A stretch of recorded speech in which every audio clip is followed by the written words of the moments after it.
आज सकाळी आपण सर्वांनी काही बातम्या जर बघितल्या त्याच्यामध्ये एक फार बातमी इंटरेस्टिंग आहे। ती इंटरेस्टिंग कशामुळे आहे?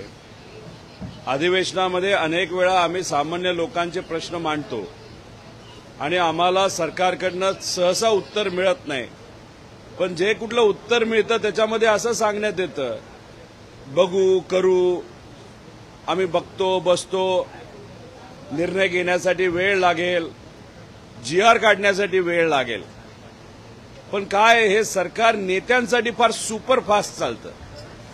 आम्ही म्हणालो कर्जमाफी करा, सरकार म्हणलं योग्य वेळेस आम्ही करू, म्हणजे कदाचित 2029 पर्यंत थांबतील।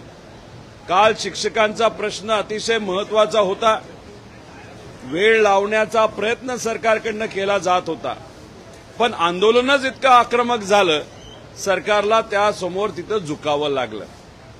त्याच्याचबरोबर इतरही जसं विम्याचा प्रश्न आहे, लाडक्या बहिणीचा प्रश्न आहे, ह्याला सगळ्याला वेळ लागेल, थोडा वेळ आपण थांबूया, त्याला प्रक्रिया असती। पण एक जे बुमरे नावाचे माजी मंत्री आणि आता खासदार आहेत, त्यांच्या बाबतीत जर आपण बघितलं तर विमानापेक्षा जास्त वेगाने दारूचे परवाना नाही, दारूचे परवाने त्यांना त्या ठिकाणी मिळालेले आहेत। मग एखाद्या सामान्य व्यक्तीला जर त्या ठिकाणी तो परवाना घ्यायचा असेल तर त्याला खूप मोठी प्रक्रिया असते, पण यांच्या बाबतीत सकाळी ऍप्लिकेशन केलं, दुपारी महत्वाची अधिकाऱ्यांची बैठक झाली, संध्याकाळी प्रोसेस झालं, म्हणजे सुपरफास्ट म्हणजे सुपर डुपर फास्ट। म्हणजे हे सरकार नेत्यांच्या दारू परवान्याला एका दिवसात 2 दिवसात परवानगी देतं, पण गरीबाचा एखादा मुद्दा एखादा विषय आला तर त्याला प्रलंबित ठेवतं। हा खरा या सरकारचा चेहरा आहे। म्हणजे नेत्यांसाठी आणि आमदारांसाठी आणि त्यांना जो काय व्यवसाय असेल, त्यांचा जे काय कॉन्ट्रॅक्ट असतील, कामं असतील, मलिदा खाण्याचा एक प्रकार असेल, त्याला मात्र हे सरकार जबरदस्त ताकद देते असं आपल्याला त्या ठिकाणी म्हणावं लागेल। हा खरा चेहरा या बातमीच्या माध्यमातून कुठेतरी लोकांसमोर आलाय असं मला वाटतं।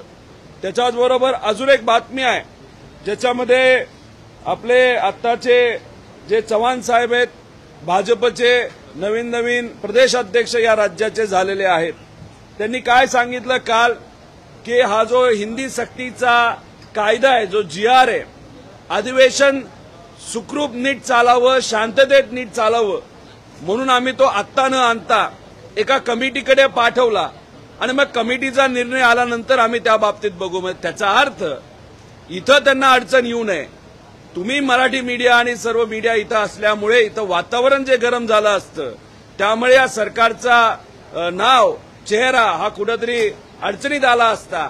म्हणून फक्त काम ढकल, थोडंसं पुढे ढकलायचं, कमिटीला सांगायचं आणि परत एकदा हिंदी सक्ती करायचा असा विचार या सरकारचा असेल असं वाटतं। आणि जर तो असेल तर मी भाजपला त्या ठिकाणी सांगतो, मी फक्त इथं आमदार म्हणून बोलतो असं नाही, एक नागरिक म्हणून म्हणतो, हा कायदा जर तुम्ही जसं कॉन्ट्रॅक्टवरती मागच्या दरवाजाने तुम्ही आणली, तसं जर हा कायदा परत एकदा तुम्ही कुठल्या ना कुठल्या पद्धतीने जर लहान मुलांवर सक्ती केला तर मग हे महाराष्ट्र शांत बसणार नाही, एवढंच या ठिकाणी आपल्या समोर सांगतो।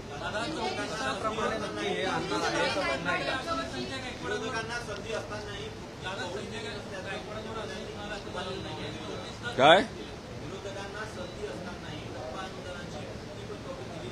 त्यांचं असं म्हणणं आहे की आमच्या सरकारनेच सगळ्या शिक्षकांना पैसे दिले, तुमचं सरकार असताना शिक्षकांना। बघा, देवेंद्र फडणवीस साहेब बोलत असताना अनेक वेळा खोटं सुद्धा बोलून जातात आणि बोलताना ते कधीच सरळ बोलत नाही, त्याला राजकीय रंग लावल्याशिवाय त्यांना त्या ठिकाणी बोलता येत नाही। मोठे नेते, अभ्यासू नेते, त्यांच्याबद्दलचा आदर आहे, पण ज्या पद्धतीचं राजकारण आणि जशा प्रत्येक गोष्टीत राजकारण ते जे करतात ते बघितल्यानंतर मात्र कधी कधी मला दुःख वाटतं। ते कदाचित 2-2.5 वर्षाच्या बाबतीत बोलत असतील, त्याच्यामध्ये 2 वर्ष करोनाचे गेले, त्यावेळेस ते जर बोलत असतील म्हणजे खरंच हास्यास्पद त्या ठिकाणी आहे।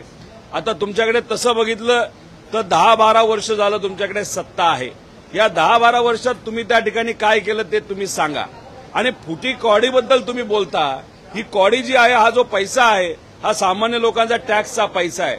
जेव्हा इलेक्शन होतं त्यावेळेस तुम्ही हा GR काढला, इलेक्शन झालं, मतं घेतली, मतदान तुम्हाला मिळालं, तुम्ही सत्तेत आला, बहुमताने तुम्ही सत्तेत आला. पण गेले 10 महिने तुम्ही काय करत होता? कॉन्ट्रॅक्टरची बिलं काढली, मोठे मोठे कॉन्ट्रॅक्ट तुम्ही त्या ठिकाणी दिले, त्याच्यात भ्रष्टाचार झाला असं अनेक लोकांची चर्चा आहे.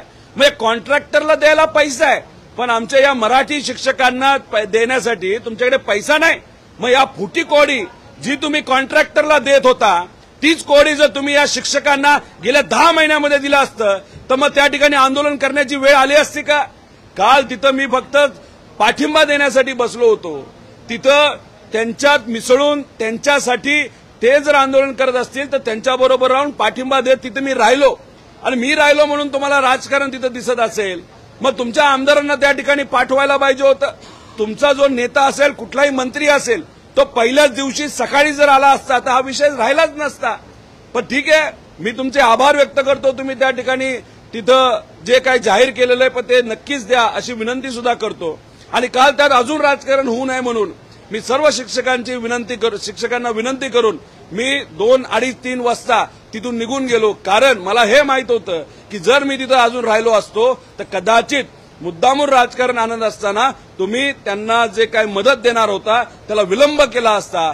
त्यामुळे तिथून राजकारण होऊ नये आणि गरिबाला त्या ठिकाणी पैसा मिळावा म्हणून मी तिथून निघून गेलो. पण यांना काय, यांना राजकारणच दिसतं, या राजकारणाशिवाय दुसरं काही दिसत नाही असं आपल्याला म्हणावं लागेल.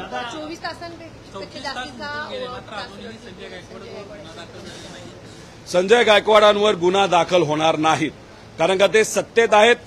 ते सत्तेतल्या एका मोठ्या पक्षाचे आमदार आहेत, मोठ्या नेत्याच्या जवळचे आहेत. गरिबावर त्या ठिकाणी गुन्हा दाखल होईल, मराठी पत्रकारावर गुन्हा दाखल होईल, कारण का तो मंत्र्याच्या विरोधात तिथं बोलतोय. उद्या जाऊन सामान्य व्यक्ती, सामान्य कार्यकर्ता, एखादा सामाजिक कार्यकर्ता त्याच्यावर कारवाई होईल, त्याच्यावर त्या ठिकाणी तिथं FIR होईल. पण संजय गायकवाडवर FIR होणार नाही, कारण हे सरकार नेते, आमदार आणि पदाधिकारी यांच्या पाठीमागे भक्कमपणे उभा राहील, पण सामान्य लोकांच्या पाठीमागे ते भक्कम उभा राहणार नाही. हे मी तुम्हाला अभिमानापेक्षा आश्वासित या ठिकाणी करतो. मराठ्याचे आमदार आहेत तानाजी सावंत, ते मात्र गेल्या अनेक दिवसांपासून सध्या गायब आहेत. या अधिवेशनात सुद्धा ते आलेले नाहीत. पावसाळी अधिवेशनात भूमपरांडा विधानसभामध्ये राहणाऱ्या लोकांची ही म्हणजे खरं तर जे तानाजी सावंत आहेत ते का नाही आले हे आम्हाला सांगता येत नाही, पण ते नाराज आहेत. त्यांना असं वाटलं की एवढ्या मोठ्या प्रमाणात खर्च केला, खर्च करून आमदार झालो, आमदार झाल्यानंतर त्यांना मंत्रीपद मिळेल. पण त्यांनी तिथं जेव्हा त्यांना ते पद होतं, ज्या पद्धतीने खेकडा एखाद्या चिखलात जाऊन खड्डा कसा काढतो त्याच पद्धतीने त्यांनी तिथं जे काही निधी होता त्यांच्या खात्यात तिथं इतका भ्रष्टाचार केला अशी चर्चा आहे. म्हणून कदाचित त्यांना त्या ठिकाणी मिळलं नसावं, नाहीतर त्यांचं महत्व तितकं राहिलं नसावं पार्टी म्हणून. आणि त्याच्यात ते नाराज असल्यामुळे ते इथं आले नाही. महत्वाचा प्रश्न सावंत इथं आले नाही आले हा नाही, पण महाराष्ट्राचे कृषी मंत्री हे 10 दिवसानंतर आत्ता मला एक त्यांचा चेहरा दिसला नाही, पण एक चांगला लाल कलरचा कोट घातलेला माणूस पुढे चालत असताना मला आत्ताच दिसले. आणि कोट